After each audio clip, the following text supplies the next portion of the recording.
Qatar is looking to expand its football portfolio with some of the Premier League's biggest clubs reportedly on its radar. Qatar Sports Investment already own the French champions, Paris SaintGermain, but on the back of hosting the World Cup, the Gulf state has its sights on the most popular league in the world, the English Premier League.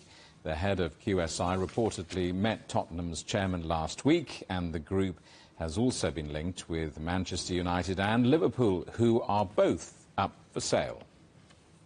Simon Chadwick is Professor of Sport and Geopolitical Economy at Skema Business School in France. Good to see you.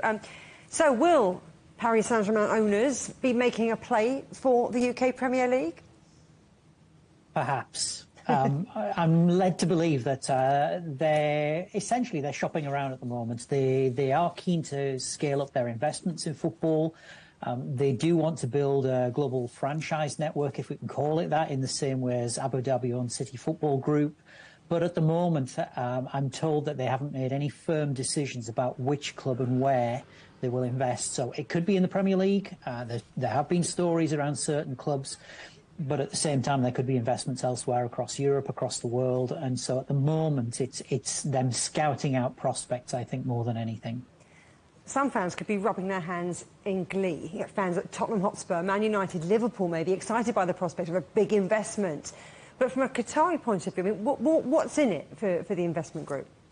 They are looking to sweat their assets much more following the end of the World Cup. Obviously, the World Cup did a great deal in terms of bringing Qatar to the world's attention, but that's gone now.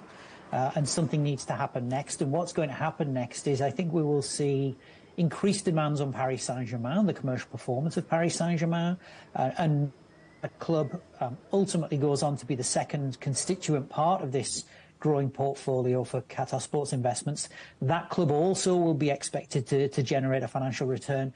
You've got to keep in mind that what Qatar is trying to do is to diversify its economy away from oil and gas. So it is a case of every little helps. Every additional revenue that comes from those investments is really important. But I also think as well for the Qataris, political profile is significant too. And so it's going to continue with its diplomatic strategy of building relationships across the world, of projecting soft power. So I think it will look at clubs that will enhance their reputation, enhance the image of Qatar. And so it's not just a case of money alone, it's also a case of political returns as well. But of course they're very involved with Paris Saint-Germain, so potential conflict of interest issues. I mean, what happens here? Are they going to look to get small stakes in these clubs? Are we looking at potentially a full takeover? Because then they might have to bow out of PSG. It's likely to be a small stake in a club. So let's say, for example, it does turn out to be a Premier League club. It would be a small stake. There are ownership rules around owning two clubs, not only in England itself, but across the UEFA region. And so therefore what we should anticipate is not a kind of wholesale big money takeover, but a minority stake in a high-profile club somewhere in Europe, so that it doesn't breach UEFA rules and obviously doesn't create that kind of conflict of interest that you've talked about. And what about PSG themselves? Are they going to continue looking for new ties, new partners? But at the same time, I think, well, as QSI, should I say, sorry, as QSI looks out to other territories for investments, I think PSG is also potentially open for business too. And QSI will be open to the possibility of others taking a minority stake in PSG. We've heard reports, or certainly before Christmas, we heard reports of Saudi Arabia, for example, taking an interest in beIN Sport, which Qatar Sports Investments also owns.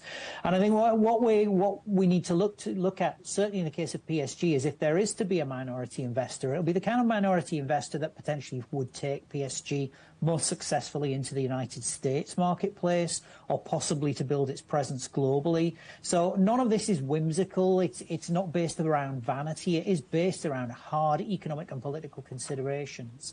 And as I say, I think in PSG's case, in QSI's case, any entity, any individual organisation, investment vehicle that helps to sweat the asset and to build political capital will be, the organisation will be open to talking to them. Oh, football is big business, not just a beautiful game. Simon Chadwick, always a pleasure talking to you. Thank you. Thank you.